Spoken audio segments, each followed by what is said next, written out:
une marraine n'est pas menée. La ville de ton panache blanc est près des tyrans. Le galop de nos coursiers apporte au peuple entier le bonheur et la liberté.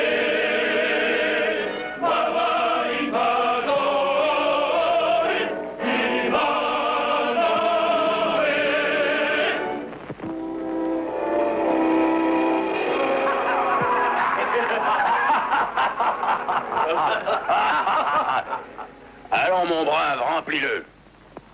Ah, attention, tu en verses à côté. Apporte-nous encore du vin et dépêche-toi, nous devons aller où le service nous appelle. Je ne vous donnerai plus de vin si vous ne payez pas. Vous êtes ici depuis 3 jours et vous ne m'avez pas encore donné un seul penny. Payer? Tu voudrais que moi je te paie? Les hommes de Sir Roger Blackhurst ne paient rien, retiens cela. Apporte-nous du vin et fais vite. Si vous refusez de payer, comment paierai-je les taxes, Sir Roger? Les gens honnêtes n'étaient pas volés de la sorte quand Sir Anthony Gale était le seigneur de Cheyne. Je t'ai demandé du vin. La plupart des taverniers seraient contents d'avoir des pratiques. Celui-ci ne semble pas l'avoir très bien compris. J'ai porté les armes dans ma jeunesse.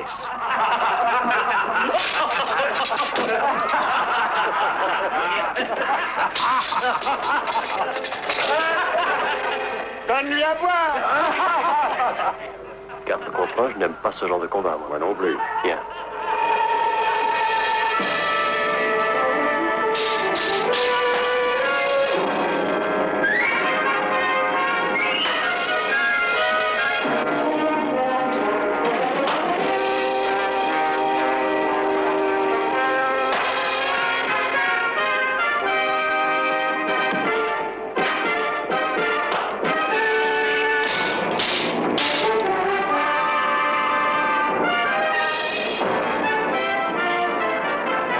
Tes compagnons et sors. Qui êtes-vous? Ivanhoe de Rotherwood.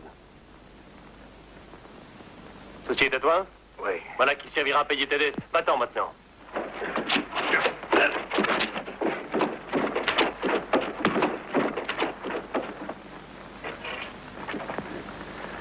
Tiens, aubergiste. Merci, Sir Ivanhoe, merci. Mais vous devez faire attention. Sir Roger exercera sa vengeance sur vous et sur nous. Tu pourras au moins payer les taxes avec l'argent que te devait ce rustre. Oh, nous payons à Sir Roger ce qu'il demande et ensuite il envoie ses hommes pour en avoir plus. Le seigneur du manoir? Oui, Sir Roger de Blackhurst. Mais je t'ai entendu dire que Sir Anthony était votre seigneur autrefois. Serait-il mort? Non, personne ne le sait. Voilà de très longues années, il est revenu de la première croisade, mais hélas, il a disparu ensuite, ainsi que son jeune fils. Sir Anthony Gale était une vaillante épée, je l'ai entendu dire souvent. De tels hommes ne sauraient disparaître. Pourtant, c'est ainsi. C'est alors qu'arriva Sir Roger Blackhurst. Il dit qu'il occupait le manoir de Cheyne au nom du prince Jean. Et maintenant, ces hommes d'armes nous font souffrir 1000 injustices. Les taxes sont si lourdes que nous n'arrivons plus qu'avec peine à nourrir nos enfants. D'inhumaines cruautés, des pendaisons, des incendies. Mais Sir Anthony et son fils? Ils sont dans le donjon de Sir Roger, d'après ce que j'ai entendu. Ou bien morts, ainsi que nous le saurons sûrement lorsque les hommes d'armes viendront brûler notre auberge. Brûler ton auberge? Oui. Et nous devons aller dans la forêt sans perdre un instant. Un saint homme, il meurt. Bénédicte le moine, il nous abritera. Je vous escorterai. Gert, toi, tu restes ici. Prétends que tu es le neveu de l'aubergiste. Dirige l'auberge jusqu'à notre retour. Mais ces hommes d'armes que nous venons de rosser, ils me reconnaîtront? Accorde-leur une large hospitalité. Et dis aussi, si tu veux, que tu es un homme du prince Jean. Moi, un homme de l'usurpateur? Oui. Nous partons, Sir Ivanhoe. J'ai peur pour ma femme. Ils vont revenir nous tuer. Mais sois sans crainte, Tavernier. Tu seras en sûreté dans la Greenwood. Franchement, je serais très heureux que tu me parles de ce chevalier qui est disparu. Quel aspect avait-il? Je dois avouer que je l'ai à peine connu, Seigneur, et il y a plus de 20 ans de ça. Nous venions d'arriver dans le pays. Oui. Est-ce que nous partons, Sir Ivanhoe? Tout de suite. Oh, Carl. N'ayez nul regret, vous reviendrez. Et jusqu'à votre retour, mon écuyer s'occupera de votre auberge. N'est-ce pas, Gert?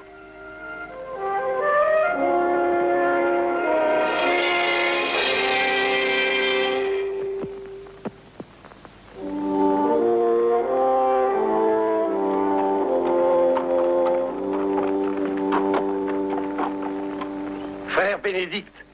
Oui, mon fils? Frère Bénédicte, nous avons besoin de votre aide. Qui est avec toi?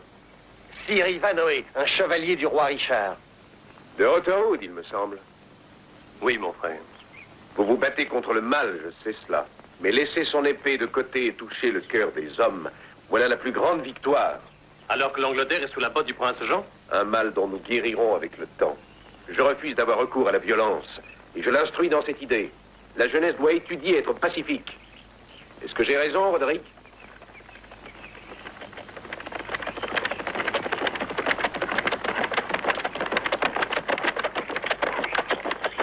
Ah, oui, bien sûr, Lady Winfreda. Oh, la pupille de Sir Roger Blackhurst. Oui, elle nous rend fréquemment visite. Roderick! Winfreda! Roderick, il faut te cacher. Pourquoi? Mes gardiens sont à ma poursuite. Je me suis enfuie. Les hommes de Sir Roger, il ne faut pas qu'ils nous trouvent ici. Bon, alors il vaut mieux que vous alliez au monastère m'attendre. Ils ont ordre de se saisir de toi. De quel droit Sir Roger leur donne-t-il? Je ne suis pas un paysan. Va-t'en, Roderick.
Merci, Sir Ivanhoe. Tu n'es pas blessé, Roderick? Non. Grâce à ce chevalier. Vous savez vous battre, maître Roderick. C'est que j'ai un excellent tuteur. Pourquoi parler de cela? Tu es encore très jeune, tu n'es qu'un adolescent. Retourne à tes livres, mon fils. Est-ce que vous avez appris à vous servir d'une épée dans les livres, frère Bénédicte?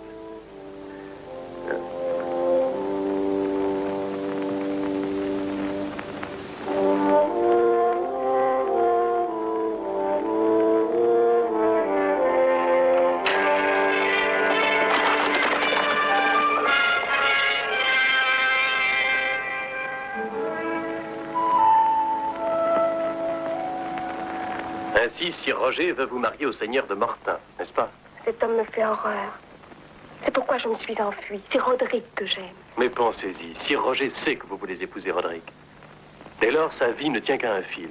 En vous enfuyant, vous n'avez fait qu'aggraver les choses. Les hommes de votre tuteur vont battre le pays pour vous retrouver maintenant. Rentrez vite. Vous n'avez rien à redouter.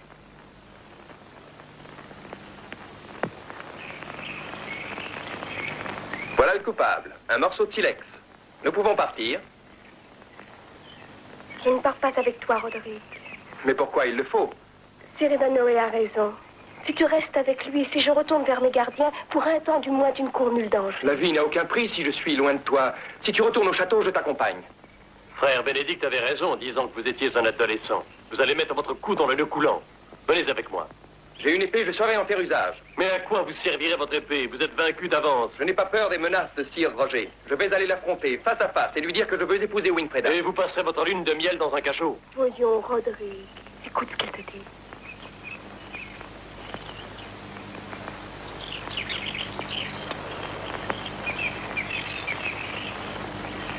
C'est plus sage ainsi, je vous assure. Je pense que j'ai raison, Sir Ivanhoe. Vous verrez.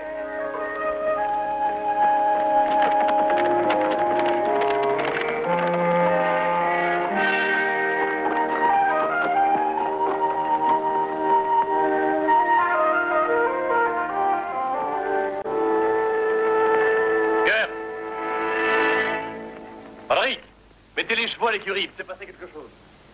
Cœur!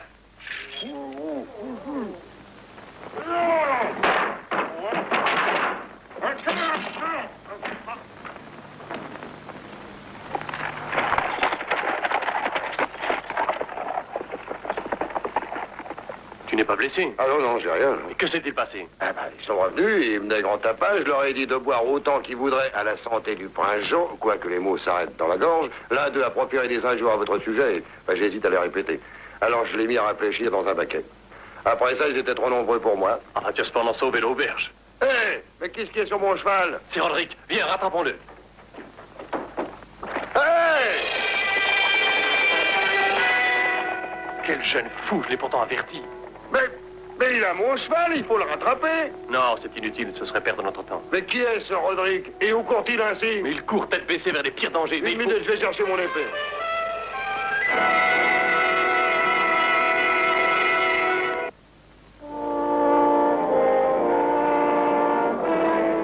Je t'avais chargé de me ramener ici ce jeune et présomptueux insolent qui répond au nom de Roderick. Mais tu ne l'as pas ramené. Puis-je savoir pourquoi? Monseigneur Sir Ivanhoe. Sir Ivanhoe, je suis fatigué de toutes ces excuses. Dis-moi, sergent, qu'est-ce que je dois faire de toi? Dois-je te faire torturer sur le chevalet? Ou veux-tu être pendu haut et court? Tu n'arrives pas à te décider, n'est-ce pas? Qu'importe, rien ne nous presse. Mais attends, j'ai une meilleure idée. Tu la préféreras peut-être. Je ne suis pas méchant. Admettons que je te donne encore une chance de ramener ce jeune garçon dans mon donjon. Est-ce que tu aimerais mieux cela qu'être pendu? C'est à toi de choisir, tu es tout à fait libre. Seigneur, je le ramènerai. Je vous jure que je le ferai. Excellente chose, sergent. Je savais que c'est cela que tu choisirais. Monseigneur, Oui. il y a un jeune homme qui sollicite un entretien, monseigneur. Ah oui. Il dit être clair. Son nom est Roderick. Je te félicite, sergent. Je n'aurais pas cru que tu aurais si vite arrangé les choses. Ta mission me semble plus qu'à moitié remplie. Dis à ce visiteur que je le vois tout de suite. Bien, monseigneur. Toi, prends les mesures afin de recevoir dignement notre hôte. Il se peut que vos appréhensions soient justifiées, mon fils. Il est possible qu'il ait agi avec légèreté en allant voir si Roger Blackhurst tout seul. Mais ses motifs sont honorables. Il n'a pas affaire à un homme d'honneur. Ignorez-vous donc, frère Bénédicte, que Sir Roger n'a aucun scrupule? C'est ce qu'on dit, Sir Ivanhoe. Mais si Roderick veut la main de Lady Winfreda, il ne fait qu'agir ainsi qu'il le doit en allant voir son tuteur. Depuis sa plus tendre enfance, je lui ai appris qu'en disant la vérité, on n'avait rien à craindre de personne. C'était peut-être vrai autrefois. Lorsque le roi Richard gouvernait l'Angleterre, ce sont les scélérats qui gouvernent aujourd'hui. Des brigands qui tuent et pillent au nom du prince Jean. Mais si nous nous conduisons avec autant de bassesse que ceux dont vous parlez, nous ne faisons qu'encourager le vice. Un homme honnête sans épée et doublement armé. Mais Roderick en a une, je crois. Je n'aurais jamais dû lui apprendre à s'en servir. Je me le reproche durement. Avez-vous été son seul conseiller? Est-il encore ses parents? Il est de noble sang. Mais sa mère est morte il y a longtemps. Et son père? Il n'a jamais subi d'autre influence que la mienne. Je vois. Bon, alors espérons que vos leçons lui seront maintenant d'un grand secours. Jocelyn, Oui, monseigneur. dis à maître Roderick de me faire la grâce d'entrer à présent. Bien, monseigneur.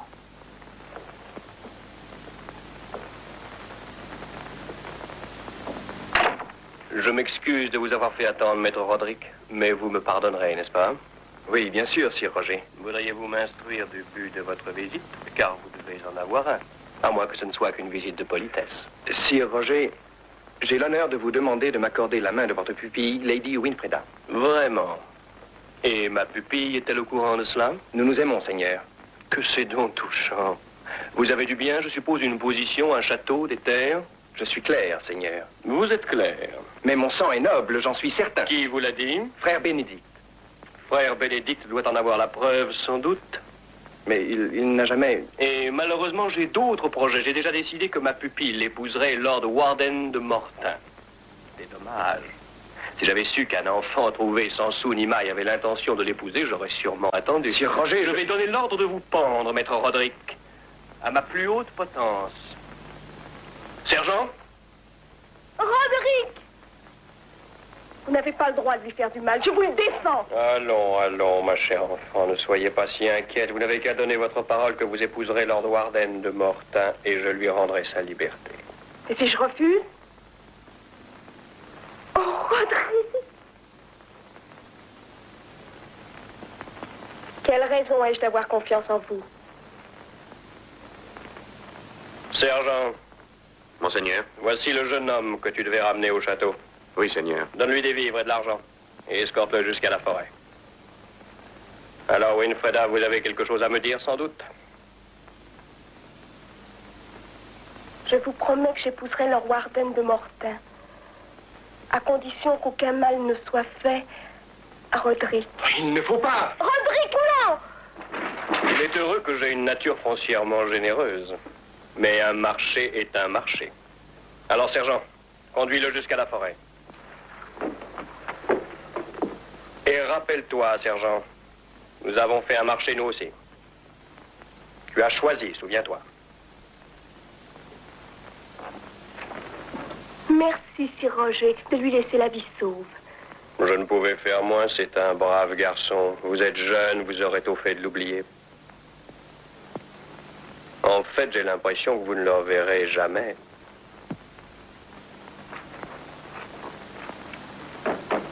Ouvrez.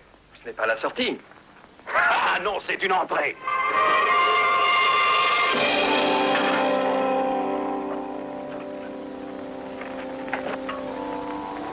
Pourquoi regardez-vous sans cesse par la fenêtre? Il nous a quittés depuis longtemps, il n'est pas encore sorti. Vous aurais-je remercié trop tôt? De quoi êtes-vous en train de parler?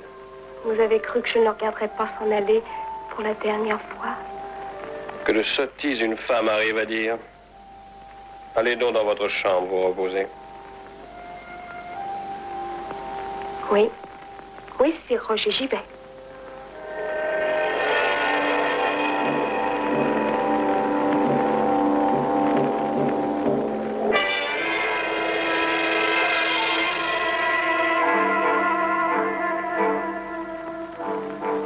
Roderick devrait être déjà revenu.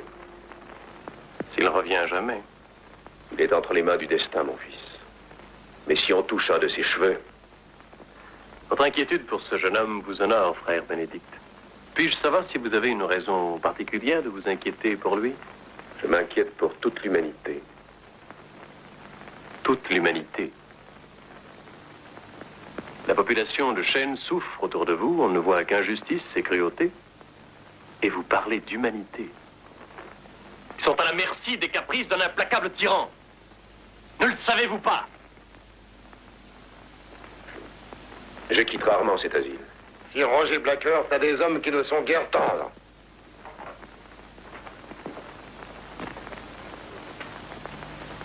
Bien. Il est temps qu'un homme revienne à Chêne.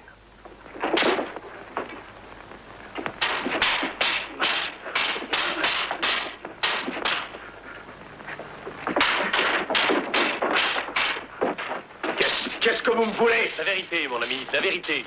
Mais quelle est la vérité? Vous devez la savoir, moine.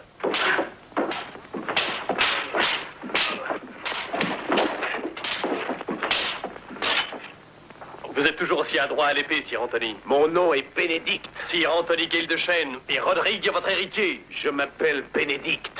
Ça n'a pas toujours été vrai. Le passé est mort. Non, il vit encore et on a besoin de vous.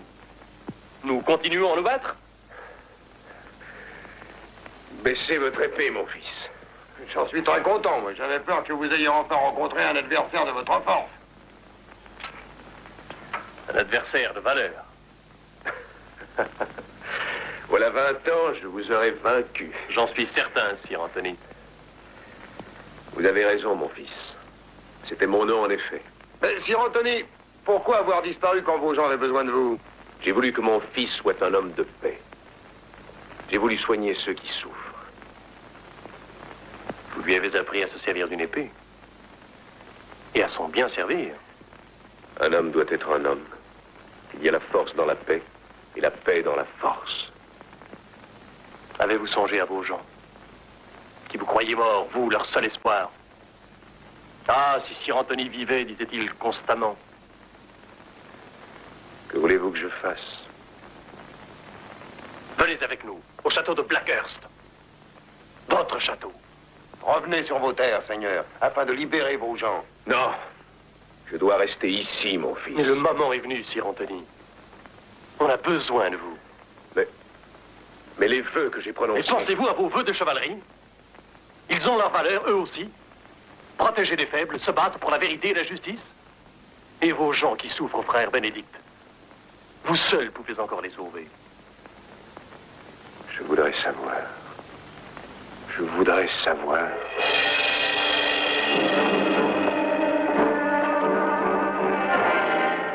Un chevalier vous envoie ceci, monseigneur. Il attend votre réponse en bas, sur la place du marché. Apporte-moi mon épée.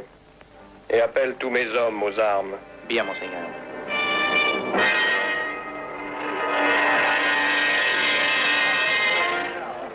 Voilà, je vous rends votre gantelet, Sir Ivanhoe.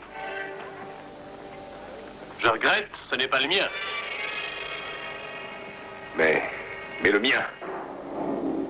Oh, c'est Sir Anthony. Sir Anthony Gale.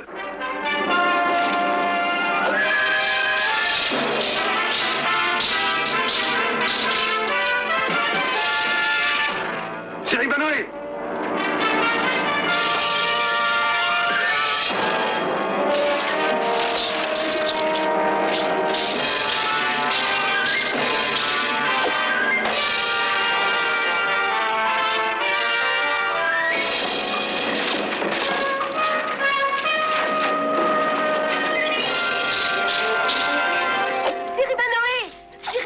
Rodrigue est dans le donjon, mais les gardes quittent leur poste. Allez le délivrer. Kurt, ramène aux villageois leur nouveau seigneur. Mais seigneur. Les hommes de Sir Roger ne nous inquiéteront pas.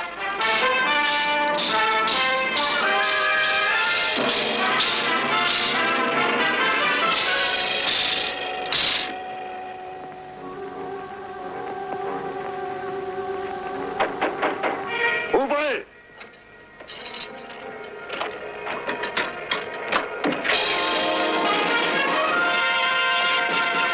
Winfreda. Rodrigue!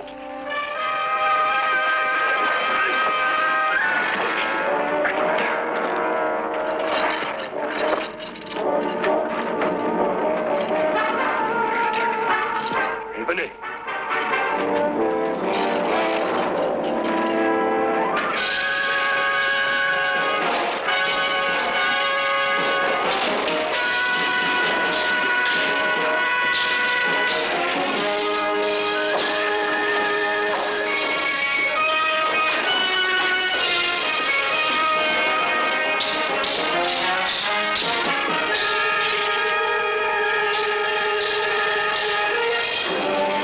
Laisse la vie, mais rendez-moi le château et les terres que vous m'avez volées. Très bien. Je vous rends tout. Non pour moi-même, mais pour mes héritiers, pour qu'ils donnent la paix aux hommes libres. Qu'il en soit ainsi. Partez, et qu'au coucher du soleil, il n'y ait plus un seul de vos hommes d'armes sur mes terres.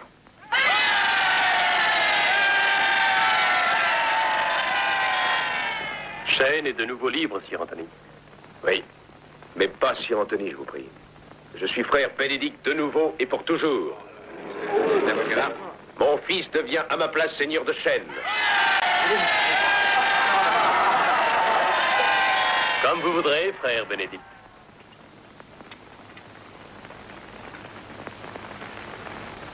Une épée perdue pour le roi Richard. Oui. Mais toute cette contrée perdue pour le prince Jean.